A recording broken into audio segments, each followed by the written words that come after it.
All right, let's talk about one of the most legendary names in all of ancient history, Babylon. We're talking about a civilization so ahead of its time that its ideas on law, time, and even astronomy are still kicking around today. Seriously, think about it for a second. When you hear that name, what's the first thing that pops into your head? Is it some massive tower trying to touch the sky? Maybe it's the idea of the very first written laws, or, those mythical, gorgeous hanging gardens. Well, guess what? We're going to get into all of it.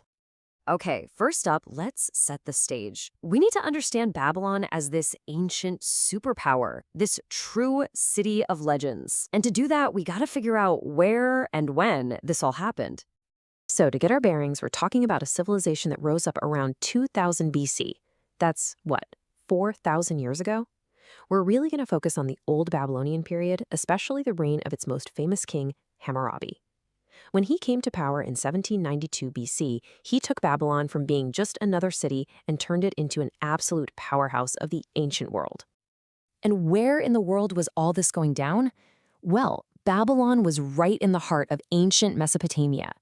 If you were to look at a map today, you'd be pointing to modern-day Iraq and parts of Syria and Iran. But here's the thing. The Babylonians weren't just about power and conquest. These people were some of the most brilliant minds of their time. I mean, they were incredible astronomers and mathematicians. They're the ones who gave us something we all use every single day, the 360-degree circle. Just imagine, using that kind of math to predict what the stars were going to do thousands of years ago. It's wild. And that brilliance wasn't just for looking up at the stars. No, the Babylonians applied that same structured thinking to society itself. And in doing so, they created what might just be their most famous legacy of all, a revolutionary system of justice, literally carved in stone. Just look at that number, 282. So what is that? Well, that's how many laws were packed into the Code of Hammurabi. This wasn't just a simple list of don'ts. It was a hugely detailed legal system designed to run every single part of Babylonian life. And this is the line everyone knows, right? An eye for an eye. The code was built on this idea of lex talionis, basically the law of retaliation. The punishment had to fit the crime. And yeah, that was often meant in a very literal, very physical way. In a time before modern prisons, justice was swift and it was harsh. And this is what's so incredible, it wasn't all just brutal punishment. Tucked away in that same code was a completely radical idea for the time, the presumption of innocence.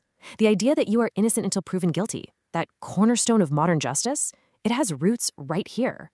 So how did they make sure everyone knew the rules? They carved them into this absolute beast of a monument. It's called the Stele of Hammurabi, a 7-foot-tall slab of basalt. And right at the top, you see the king, Hammurabi, getting the laws directly from the sun god, Shamash. Talk about a divine endorsement. Okay, so we've covered laws carved in stone. Now, let's turn to monuments that scraped the sky. We're talking about the massive, awe-inspiring buildings that shouted Babylon's power and glory to the entire world. Now, two of the most famous structures were actually built by a later king, Nebuchadnezzar II. On one hand, you've got the legendary Tower of Babel, a huge, stepped temple called a ziggurat, dedicated to the god Marduk. Its story comes to us mainly from the Bible. And on the other hand, you have the Ishtar Gate, a massive, fortified city entrance for the goddess Ishtar. And this one we actually have archaeological proof for. So let's zoom in on that Ishtar Gate, because what we found is just breathtaking. This was the 8th gate into the inner city, and it was designed to leave you speechless. It was covered in these amazing glazed bricks, mostly this incredible vivid blue that was meant to look like the super expensive stone lapis lazuli. And marching across this sea of blue were these rows of powerful animals. But they weren't just for decoration. Oh no, they were guardians. You had lions for Ishtar, the goddess of war. You had bulls for Adad, the god of storms. And you had these awesome dragons for Marduk, the head honcho god of Babylon.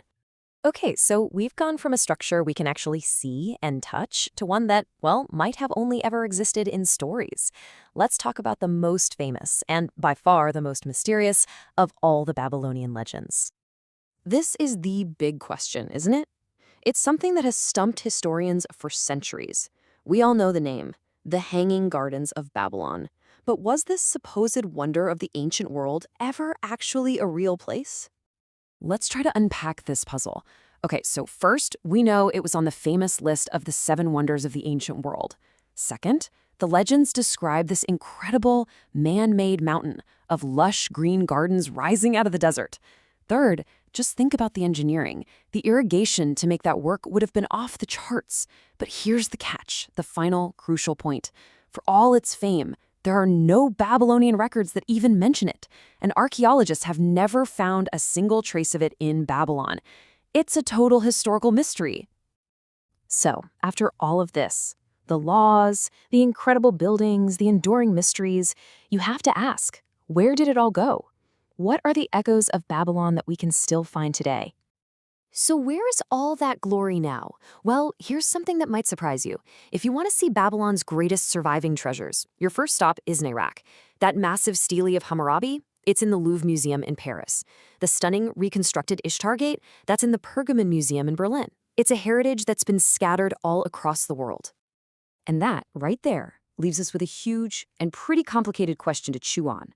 When the defining artifacts of a culture are on display thousands of miles away from where they were created, who really gets to own that history?